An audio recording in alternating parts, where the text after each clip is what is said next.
In this video clip, we're going to talk about the considerations in online course design.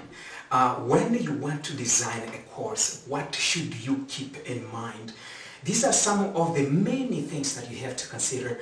It's not an exhaustive list, but we're going to talk about a few of them. Number one, we're going to talk about content. What should you think about when you're planning your content? Learning theories, instructional design, instructional delivery, assessments, IFL or integration of faith and learning, and the last one will be the copyright. So let's look at the first point, the content. The content, when you're planning your content, you need to make sure it will be accessible, it will be easy to access to all the students, that it's affordable. If you're going to adapt a textbook and you think that a textbook, everyone will have to buy it, make sure that it's affordable to the student, the target student population. Make sure that the Adventist philosophy of education can be easily linked to the materials. Better yet, if you can have materials that are written by Christian authors, that would be even much better option. Make sure that the materials are current, preferably within the last 5 years. Make sure you have scholarly materials, especially when you are preparing classes for university setting. Make sure that they are scholarly materials. So journals and journal articles and books will be very good options for that. And of course we have materials presented by videos, by publishers, for example. Make sure that they are done by scholars. Make sure you use media diversity, not just text. You'll have to use videos, you may use graphics and many other things that will be available. Talking about the learning theories, there's a lot of learning theories that you can think of, but as far as the online is concerned, we have a few that I would like to highlight. Constructivism jumps up as one of the major ones. This is based on the assumption that adult learners construct their knowledge based on what they have already known. Problem-based learning is another theory that is very, very important as far as online learning is concerned, because then people are given a problem and try to find a solution.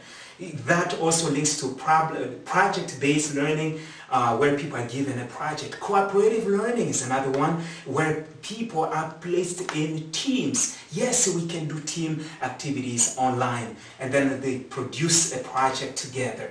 Learning by doing, not just the theoretical things that people are going to memorize. Online learning should never be about memorizing concepts, but more about how can I apply what I'm learning.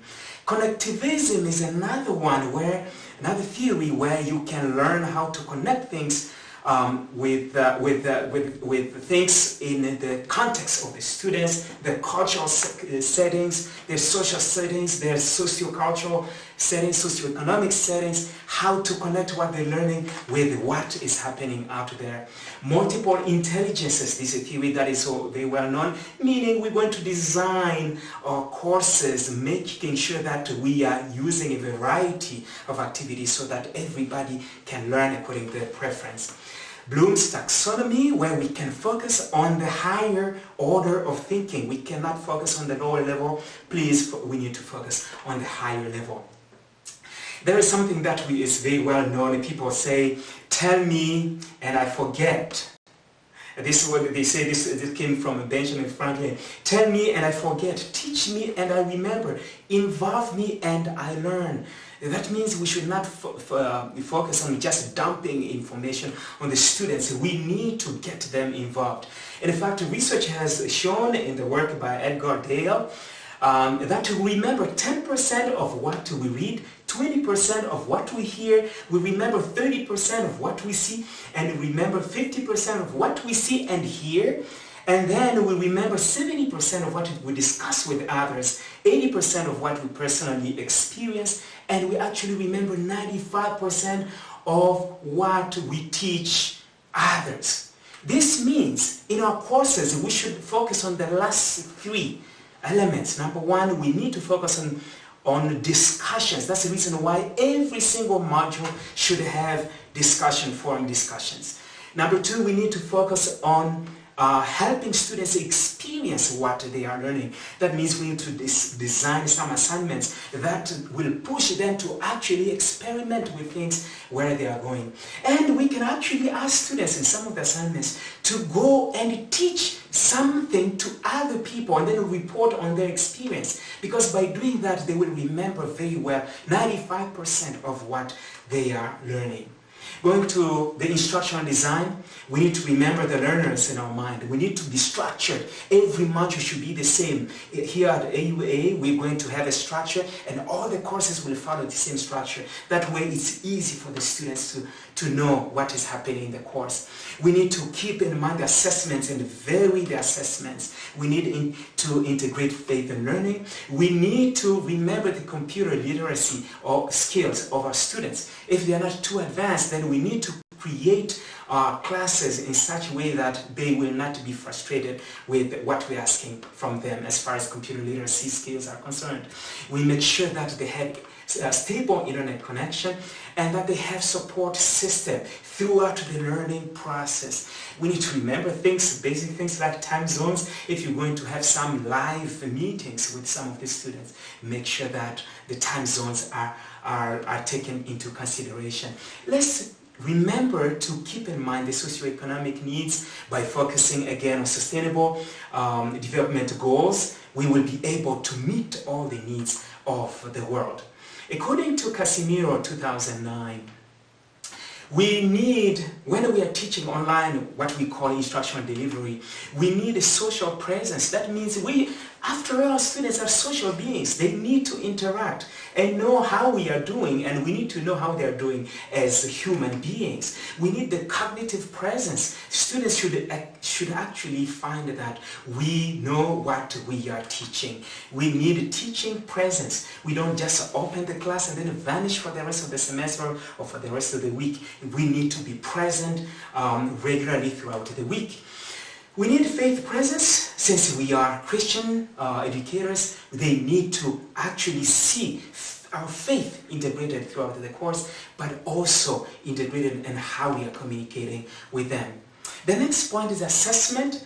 We need to promote integrity in assessment. We need to focus on learning enhancement of our students, because that's what it is about. That's the reason why we need to align our assessments on the goals of the course and the learning objectives of each module. We need time management. We need to make sure whatever time we're allotting to an assignment, students will be able to finish that the assignment within that time limit. We need to focus on alternative assessments instead of multiple choice, true or false, because those are easy for people to just exchange the answers. Going on to IFL, integration of faith and learning, we need to focus on the philosophy of Adventist education. We need integration of faith and learning in all the modules. We need to integrate faith and learning in both the design and the delivery of online courses. Going on to the last point on the copyright, we need to know the rule of fair use. 10% of any book can be used without asking permission, but beyond that we need to ask permission. So if you're going to use one chapter from a book, usually it is perfectly fine. If you're going to use direct quotes, make sure that you put the reference there. When you use free online books and articles, just link that within your course. Don't download it and then dump the information there. But if it is something from the e-library of materials that the university holds, you can download that and put in the course resources. Some publishers have materials online. It's important to look into those publishers and see what they have there. Some have videos, some have very nice graphics that can be integrated. You just link them to your course without having to download the materials yourself. In conclusion, we need to keep the end in mind from the beginning of our design process. We need to think ahead of the learners. Try to think what they will need so that we can provide that information before they even ask for it. You need to rely on God's guidance, because without God we cannot actually do anything. Time management is very, very important, and we should never ever ignore that. We need to keep that in mind. And we need to remember what works online so that we do not confuse the students who are taking online courses. Let's do it the online way. And last, we need to remember that online learners are God's children, and therefore we should work with them and plan their courses, knowing that we need to contribute to their salvation. Thank you so much for watching this video clip, and may God bless you, and I hope you get to watch other clips that we have here.